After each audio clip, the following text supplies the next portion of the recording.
everybody and welcome back to my channel. I hope you're all having a wonderful day today. Since the beginning of the year, I've been on a Lolita No-Buy, so I haven't been buying anything related to the fashion. I've been using it as an opportunity for two things.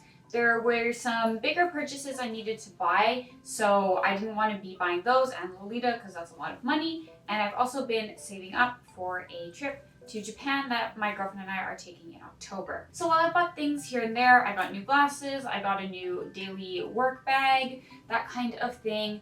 I've really been focusing away from Lolita because I don't really need to buy to be able to enjoy the fashion and enjoy my wardrobe. A lot of Lolitas do struggle with no-buys because it can feel like you're not as connected to the fashion if you're not browsing websites, if you're avoiding new releases, that kind of thing. You're not doing any shopping, buying, you're not receiving anything secondhand or brand new. So for some people, it can feel like you're a bit disconnected. A lot of the online comm focuses around purchasing new items and talking about what we got and what just arrived and new releases. And even during meetups, a lot of the time people will talk about those kinds of things. And if you only have one or two dresses, you might feel like you need more things in your wardrobe right now. However, I'm here to give you some ideas that will help you connect to Lolita fashion and to your own wardrobe while you're on a no-buy. Basically, my goal is to suggest activities, things you can do instead of buying, that really just go to show that Lolita is a hobby that is more than just shopping.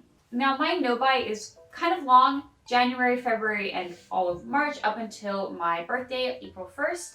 So the first thing I thought of was that you could use that amount of time to create some type of catalog or tracker for your wardrobe. I had my video where I showed how you can track your wardrobe, all the different ways that I do, using a spreadsheet, using this site called Notion, using a photo album. But other ideas I've had is that you could create like a scrapbook or a sort of printed out version of your wardrobe using stock photos or pictures you took yourself of individual items or coordinates that you could kind of flip through the book and make different coordinates with and write certain things about your dresses. I think that could be a really fun activity. You know, a scrapbook, you can decorate it with stickers and washi tape. And if you decide to make a digital scrapbook, you could also add little drawings and that type of thing. If you've already been in the fashion for a while, a tracker will probably take a bit of time to make, depending on how much information you put in. So this can be something that you can start at the beginning of your no-buy and slowly work on every time you kind of get the urge to shop. You'll have something to distract you instead. You don't have to rush through it. And I think this is also a really good way to get in touch with exactly how big your wardrobe is. Even if you don't think of it as big, a wardrobe with just 5 main pieces and enough accessories, shoes, blouses to match them is still quite substantial and quite impressive. So I think it's really good to look at every single Lolita item you own, keep in mind the cost, what you did to get it, like the time it took you to find it, the time it took you to receive it, and it'll help you appreciate what you do already have more and maybe even give you new coordination ideas. And similarly, if you actually aren't wearing the fashion yet, but you're looking for ways to connect to the hobby before you can actually participate in it, you could do this with your wish list and dream items and create kind of like a scrapbook of your future Lolita goals. Number 2 is to make art using your dream dresses or wish list items or dresses. For me, what comes to mind is drawing. You could draw yourself in a dream dress or a dress you really want. You can create a collection of drawings of people in your wish list dresses. I did this with Toy Fantasy when I really wanted it, and it was inspired by my friend Shafli, said hose, and actually these two prints that I have on my wall are exactly that idea. Shafli was drawing their wish list dresses and dream dresses since they weren't buying them, and I thought it was a really good idea. And when I started doing it, for me, I found it a lot of fun. I also did a March and Ribbon one that I didn't post, and I thought it was a really good way to envision a cord and be creative with the things I wanted, again, without buying them. You don't need to be good at drawing to do this. It's really just about having fun. But if you don't like drawing, you could also commission someone to do it. Actually, you could commission Shafri at Said Hose. They specifically draw people in their dream dresses as commissions, and I think it's super, super cute and a really great idea. They're really, really talented, so you should definitely check that out.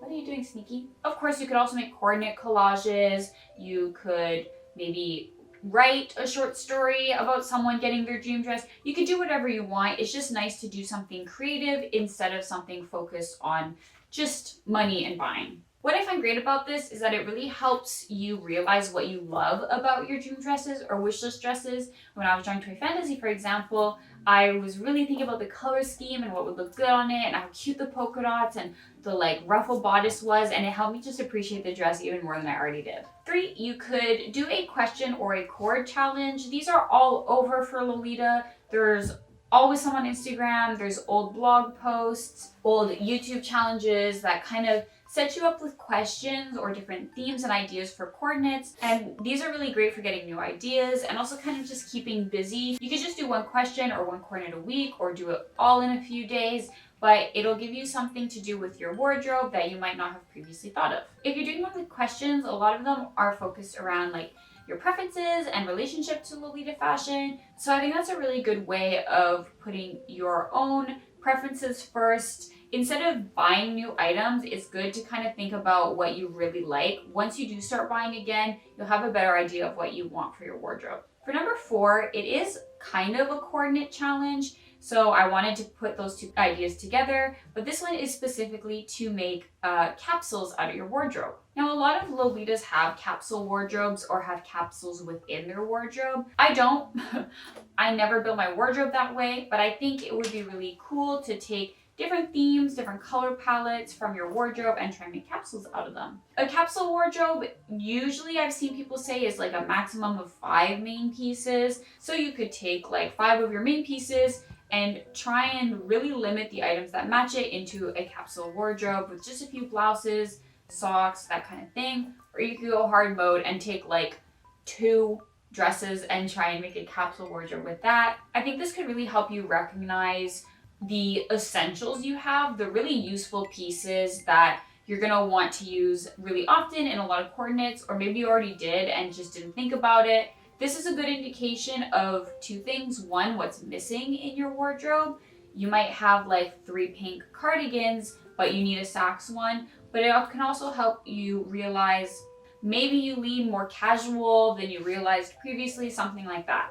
And for number 5, speaking of what's essential, one of the more obvious things is that you can do a closet clean out. So basically just looking at everything you own and deciding what you want to sell, what's yes, no, or maybe, kind of, decluttering and Marie Kondoing it. For me, it's always if I haven't worn it in a year, I'm not keeping it. If I find it uncomfortable, I try not to keep it. If I got something better than that item I previously had, I try not to keep it. I don't really sell much, so I don't tend to do a big closet clean out. I tend to know right away if I don't want to keep an item, but I do think it's always good to just take another look and make sure there's nothing you missed that doesn't really have a place in your wardrobe. When you're on a no-buy, it's also a good opportunity to save money to buy more Lolita once you're off your no-buy. So it's the perfect time to make new space in your wardrobe and also sell some things that you can use to buy more useful pieces in your wardrobe later. My mentality with selling Lolita is always, would I rather have this item or would I rather have the money? If you'd rather have the money, you might as well sell it. For number 6, this will probably sound obvious coming from me, but you could start a YouTube channel or also a written blog. This will really allow you to connect to other parts of the fashion other than buying, because eventually you're gonna probably want to talk about other things. You can only talk about buying and new releases for so long, in my opinion. There's so much more to the fashion than that, the history of it. Even just posting your coordinates or cataloging your daily wear, using a blog or a YouTube channel to document every time you wear it, your opinions, really simple stuff, makeup tutorials, things like that. It's a great way to connect to the fashion. And I think it's really cool that more Lolitas are starting to use YouTube channels as sort of video diaries, or really just casually using the platform. You don't have to be a big YouTuber ever. You don't have to gain a big audience. You don't have to have a fancy camera. You don't really have to have much to just sit on your bed with your camera on and film some videos about something you love.